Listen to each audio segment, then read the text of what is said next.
Nature is not a place to visit, it's our home. Nature is all that we see. Animals, insects, disappearing into their surroundings, using deceptions, disguises, lures. Nature is all that we hear. The call of an eagle, the hiss of ocean spray, the rumble of thunder, the doings of a cricket. The wonderful beauty of nature, the crucial, fragile affinity between animal life and their environment. All of this is World of the Wild.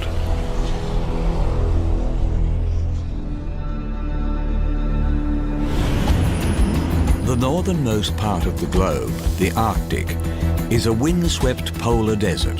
Here, during the brief summers, temperatures never rise above 10 degrees Celsius. While the long winters can average -40, it is one of the least hospitable places on the planet. Life here has developed remarkable responses to this icy environment. In this episode, we meet polar bears, walruses, killer whales, moose, and wolves.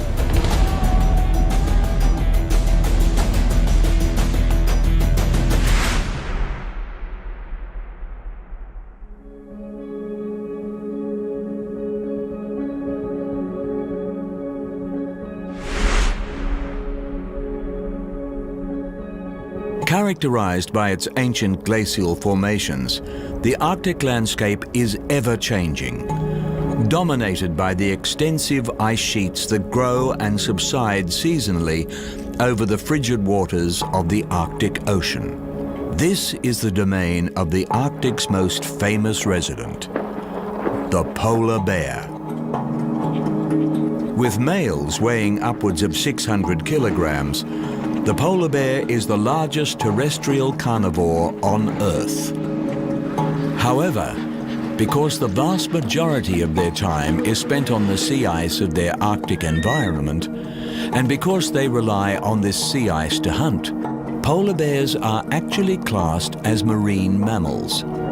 In this frozen terrain, the search for food keeps polar bears in near constant motion. Their preferred prey, seals, inhabit the Arctic in their millions, but taking them is far from easy. In the months when there is sufficient ice cover, polar bears must search out the holes that seals use to breathe and lie in wait to launch their attack at the opportune moment. When the ice is too thin, or the seals too elusive, polar bears exist on their fat reserves or scavenge whatever food they can find. With the sea ice, a notoriously precarious surface, polar bears have adapted to become excellent swimmers. Granted buoyancy from their insulating layer of body fat, they use their large forepaws to paddle through the freezing water with incredible efficiency, and have been documented swimming non-stop for days at a time. Although generally solitary animals, when they do come together, polar bears are noted for their curious and playful social interactions.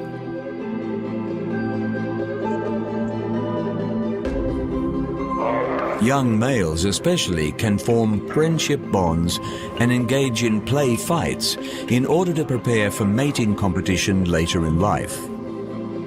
Superbly insulated against the harsh Arctic winters, polar bears are active year-round.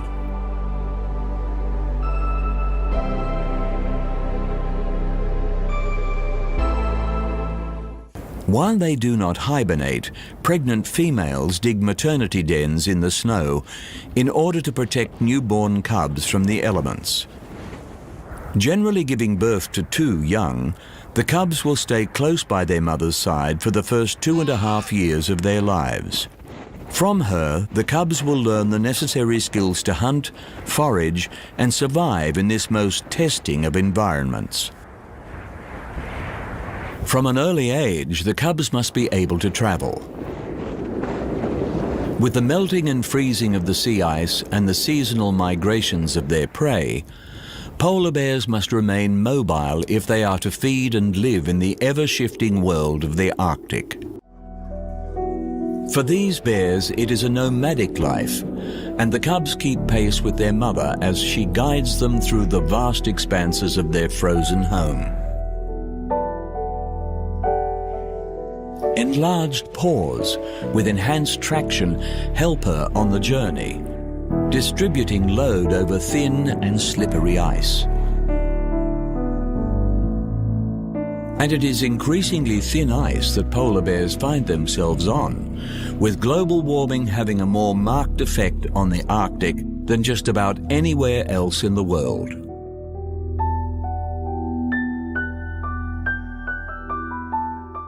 Shrinking ice sheets equate to a shrinking habitat for polar bears, and with the ice breaking up earlier each year, their prime winter hunting season is also being reduced, driving bears to shore with insufficient food reserves to endure the lean summer months.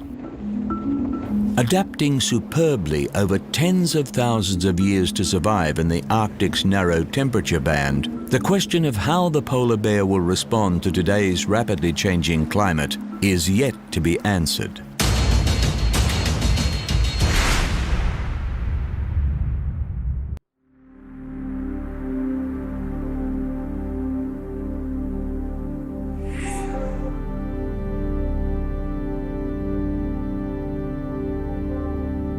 At first glance, the desolate, forbidding landscape of the Arctic appears utterly unreceptive to life. Yet this cold, barren world harbors a specialized and surprisingly abundant biome, not the least of which is to be found in the surrounding waters. Walruses are the largest seal species in the Arctic and the second largest in the world.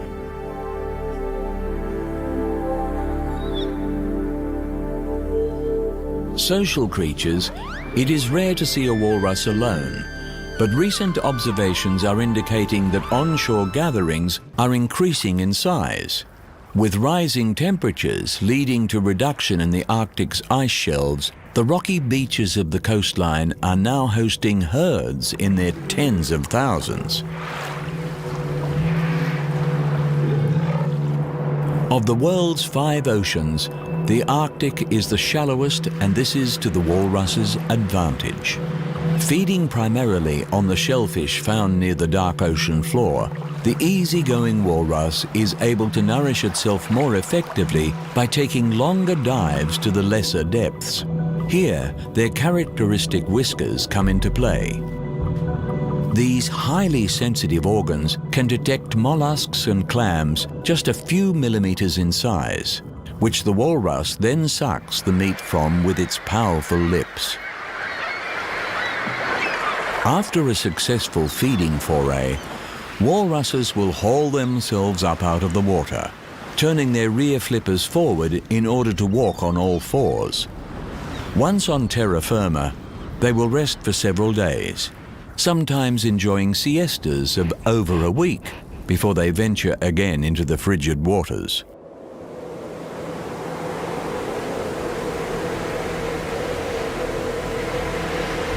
Because the Arctic Ocean is salt water, the water temperature must drop to minus 1.8 degrees Celsius before freezing, and the walrus is perfectly comfortable in these sub-zero conditions. Up to 10 centimeters thick in places, the wrinkled skin of the walrus covers an even thicker layer of blubber beneath.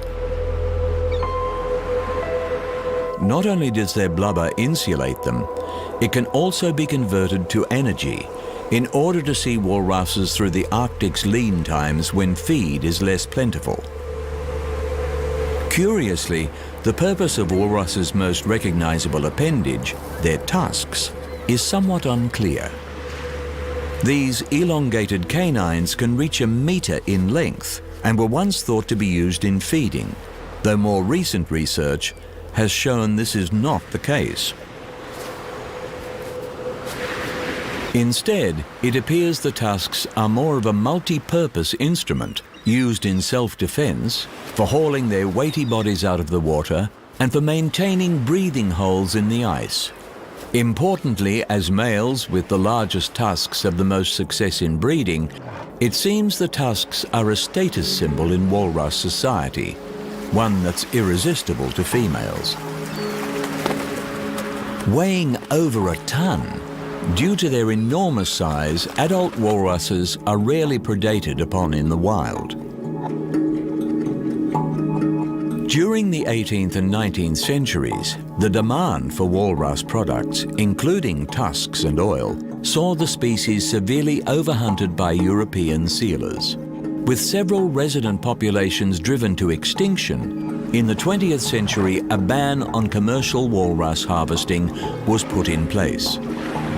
Thankfully, the numbers have been able to recover, and these gentle giants can remain relaxed about their future in the Arctic.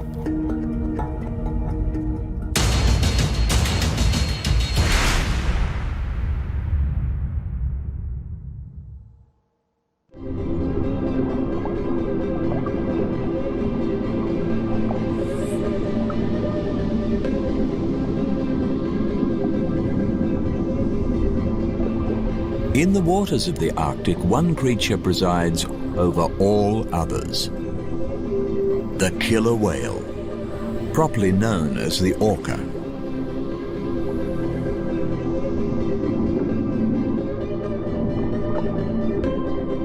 The imposing and unforgiving world of the Arctic is also a place of raw and profound beauty.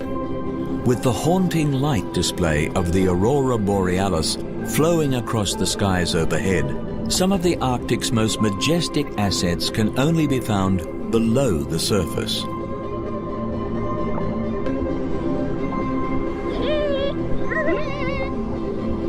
The largest members of the dolphin family, orcas, are actually more closely related to dolphins than they are to whales.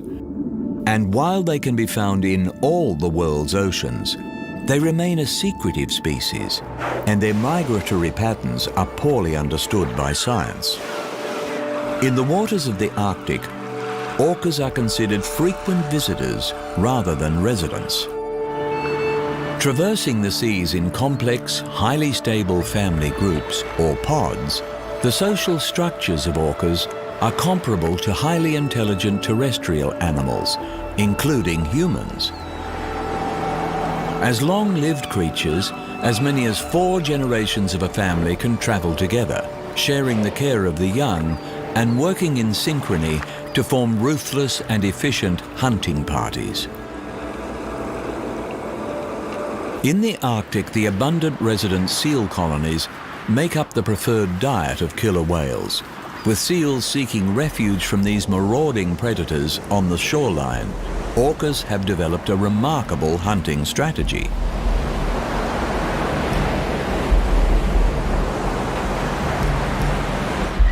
Surging into the shallows where the seals are at rest, orcas will temporarily beach themselves in order to snatch their quarry from beyond the water's edge. With beaching usually fatal for dolphins and whale species, this is a highly risky technique, requiring precise timing if the orca is to make a kill, and more importantly, careful judgment if it can successfully work its huge bulk back into the sea. These beach attacks are not instinctive to orcas, but can mean the difference between feeding or going hungry in the Arctic. Taking years to master, senior killer whales have been witnessed teaching younger pod members the technique by releasing injured seals into the vicinity of the less experienced orcas, allowing them to practice making a beach kill on already weakened prey. Predictions for their future in the Arctic are speculative. The process of bioaccumulation results in toxins from prey species building up in the predators that feed on them. Occupying the top of the food chain, orcas have the unfortunate distinction of carrying the highest toxin levels of any animal in the world. Global warming has resulted in the reduction of much of the Arctic sea ice, actually expanding the orca's habitat in these waters. It has also opened the region's gas and oil reserves to drilling interests. With the health of the oceans directly reflected in the health of the magnificent orca, both must be carefully guarded for future generations.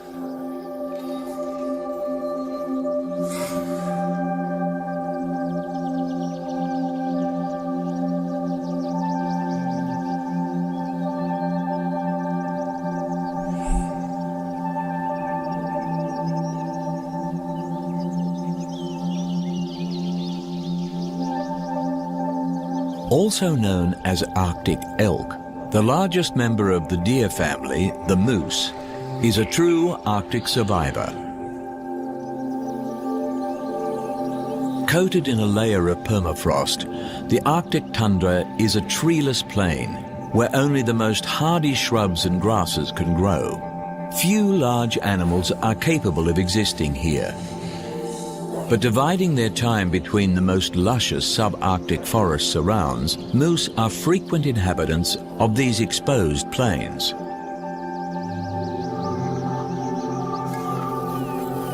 During the summer months, when the ice melts, moose venture into the waterways to feast on the sodium-rich aquatic plant life.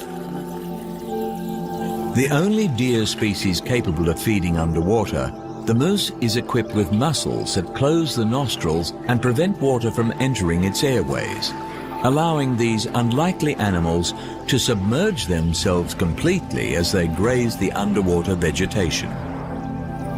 As herbivores, moose consume around 30 kilograms of vegetation every day. To feed efficiently in the challenging Arctic environment, they have developed sensitive prehensile lips, which they use to feel out the fresh shoots from the harder twigs, stripping an entire branch of leaves in a single mouthful. In response to the limited feeding opportunities in the Arctic, moose are solitary creatures and, unlike most deer species, only rarely gather in groups. The mating season is the exception to the rule. During the rapid Arctic autumn, around September and October, moose come together to breed. Males compete for access to females, displaying their spectacular antlers to advertise their virility and locking horns to fight for supremacy. Calves are born after 8 months of gestation and grow quickly, able to outrun a human by the time they are just 5 days old. Although they will not reach sexual maturity for 5 years, they will leave their mothers when the next mating season comes around.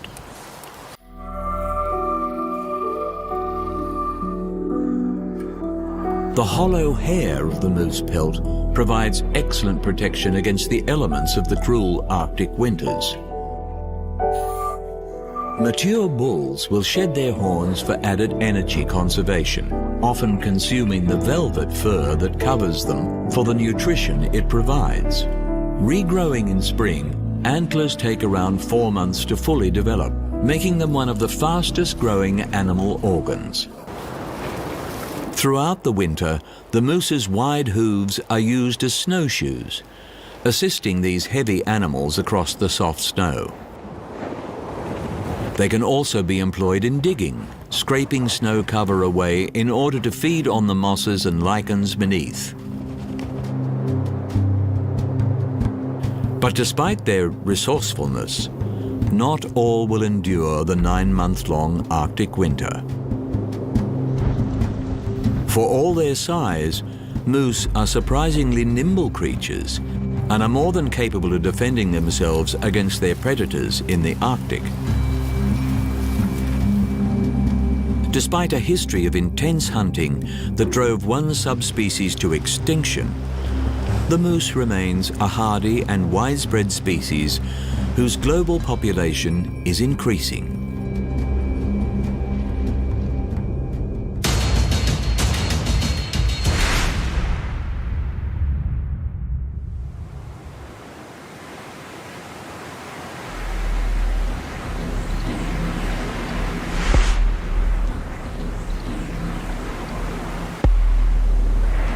Widely feared and persecuted by humans for its attacks on livestock, in the largely unpopulated Arctic, the mythic wolf remains a commanding presence. Once among the world's most widely distributed mammals, wolves occupied many habitats across the globe, from deserts to the Arctic tundra. In the face of deliberate eradication campaigns, today the Arctic stands as an enduring stronghold of the wolf. Here, a range of subspecies cohabitate, including the white-coated Arctic wolf. The largest members of the dog family, wolves are closely related to domestic canines. But genetics is one thing and behavior another, and the untamed wolf has an arsenal of adaptations to life in the Arctic wild. Preferring to target the vulnerable members of prey, animals such as deer and moose, wolves hunting as a pack or individually are capable of taking down species far larger than themselves. In the harsh Arctic environment, even the best hunters can go a long time between kills. And to make the most unreliable feeding opportunities, wolves will gorge on their victims, consuming nearly 20% of their body weight in a single feeding.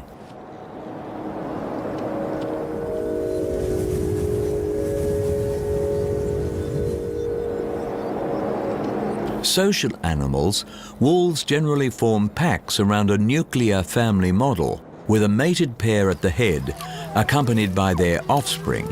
With around 5 to 11 members, generally only the alpha pair of the pack are permitted to breed.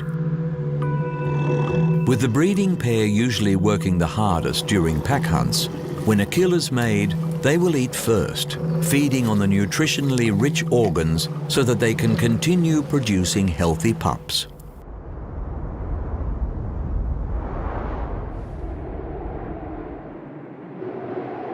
Covering huge distances in search of food, wolves have been recorded walking nearly 200 kilometers in a single day.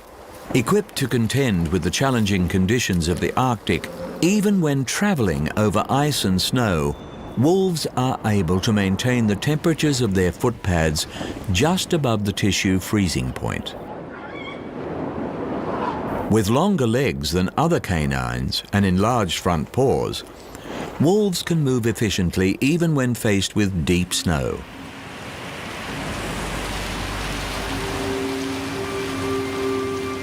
Territorial animals, to ensure a most reliable supply of food, wolves in the Arctic tend to establish wide ranges, as large as several thousand square kilometers.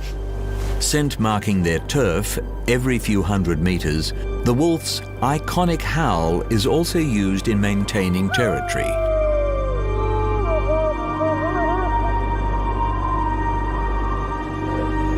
Fiercely defending their borders, territorial fights between rival packs are one of the major causes of wolf deaths in the wild.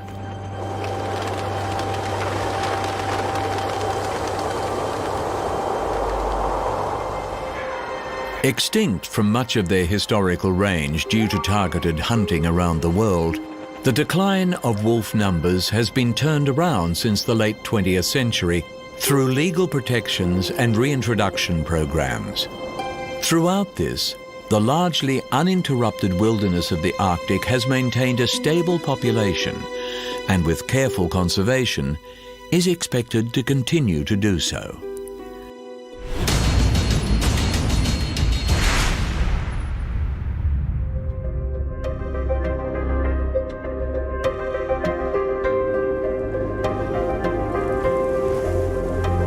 In the Arctic, looks can be deceiving, and while outwardly hostile to life, this unique polar environment is alive with an intriguing array of specialized inhabitants. In this episode, we have met polar bears, walruses, orcas, moose, and wolves. For all its ferocity, the Arctic is a surprisingly delicate place, particularly sensitive to the effects of a changing climate. And with one of the most potent greenhouse gases, methane, stored in the Arctic's permafrost, the loss of ice cover here would accelerate the effects of global warming, a tipping point from which the Earth would be unlikely to recover. Distant from most of humanity, the Arctic is nonetheless connected to us all, and it is up to all of us to preserve it, not only for the sake of the Arctic, but for the sake of the world.